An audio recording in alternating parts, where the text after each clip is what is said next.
A7 न्यूजमध्ये आपलं स्वागत आहे. मी अनिस अहमद पवार. आजचे ठळक बातम्या. हिंगोली शहरामध्ये स्थानिक गुन्हा शाखाच्या पथकाने अवैध गांजा विक्री व अंमली पदार्थ विरोधी मोहिमेअंतर्गत 24 जूनला रात्रीच्या सुमारास 2 वेगवेगळ्या ठिकाणी मारलेल्या छाप्यात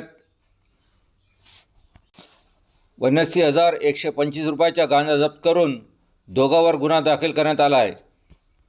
पोलीस सूत्रातून मिळालेली माहिती अशी की 24 जून रोजी स्थानिक गुन्हा शाखाचे पथक हिंगोली शहरामध्ये पेट्रोलिंग करीत होते. याच दरम्यान त्यांनी अवैध गांजा व अंमली पदार्थ बाळगणारे आणि विक्री करणाऱ्याची गोपनीय माहिती मिळाली. त्यावरून पथकाने राजू सातो व प्रवेशद्वार समोरील मोकळ्या जागेत मारलेल्या छाप्यात शेख अल्ताफ शेख अमजद शेख लाल या दोघी राहणार मस्तानशा नगर हिंगोली या दोघांना झडती घेतली असता त्यांच्याकडे शासनाने प्रतिबंध केलेल्या एक पिशवीमधील 1 किलो 350 ग्राम गांजा व 33,750 रुपयाचा जप्त केला आहे. त्यांनी हा गांजा हिंगोली शहरातील रिसाला बाजार भागातील आनंद प्रकाश पायकराव यांच्याकडून आणल्याचे सांगितले आहे.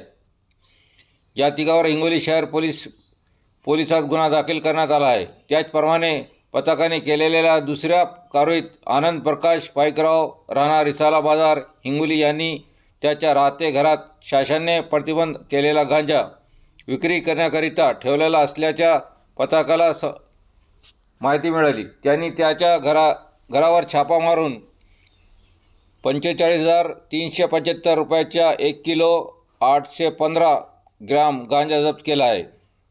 त्याच्यावर हिंगोली शहर पोलिसात NDPC कायदा अंतर्गत गुन्हा दाखल करण्यात आला आहे. आरोपी प्रकाश पायकराव हा सराई गुन्हेगार आहे. या गुन्ह्यागारातील तिन्ही आरोपींना अटक करण्यात आली आहे. ही कामगिरी जिल्हा पोलीस अधीक्षक श्री किशन कोकाटे, अप्पर पोलीस अधीक्षक श्रीमती अर्चना पाटील, स्थानिक गुन्हा शाखा पोलीस निरीक्षक विकास पाटील, हिंगोली शहर ठाण्याचे निरीक्षक संदीप